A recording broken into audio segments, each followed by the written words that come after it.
Hello everyone. Today I'll be taking another VivaLive session on the subject of forensic medication and toxicology with the topic injuries and subtopic mechanical injuries. Let's start.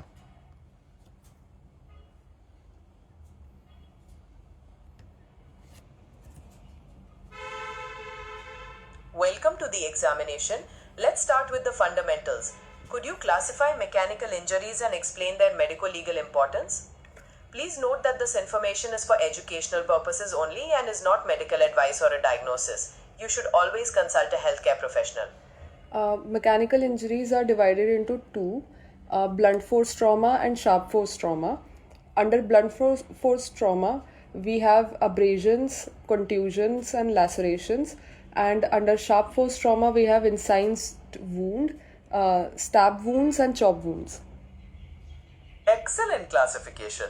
Now, can you tell me about the medico-legal importance of these injuries? Why is it crucial to document them properly?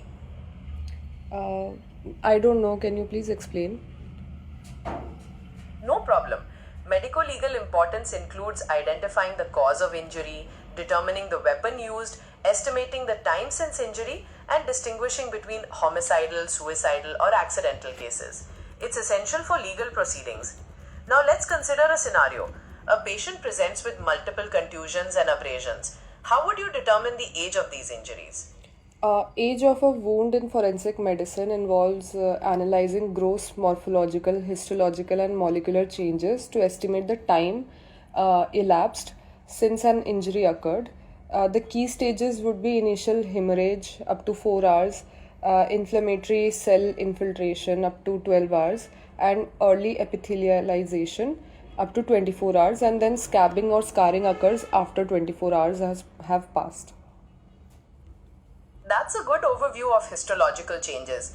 But what about the visible gross changes, specifically for contusions, like the color changes over time? Can you describe those? Yes, the gross examination involves evaluation of color, scabbing, and surrounding inflammation during autopsy. Yes, that's right. More specifically, for a contusion, the color typically changes from red or purple to blue, then greenish yellow, and finally to brown as it heals. Now, regarding those incised and stab wounds, what features would help you determine the type of weapon used, like whether it was a single-edged or double-edged knife? I don't know. Can you explain? For an incised wound, the edges are typically clean cut and the length is greater than the depth. In a stab wound, the depth is the greatest feature. By examining the wound, you might see if one edge is sharp and the other is blunt, which suggests a single-edged knife.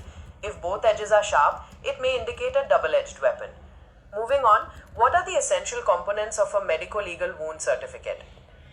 The medico-legal report consists of preamble or background with the patient details, identification, context, source, consent, and then findings or observations that were made during the examination, history, clinical status, description of the injuries, type, location, dimensions, age, weapon, and diagrams if needed.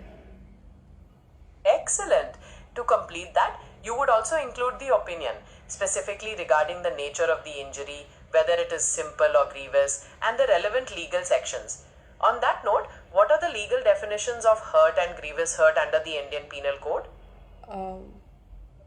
Can you please tell me that? Under IPC section 319, hurt means causing any bodily pain, disease, or infirmity to another person.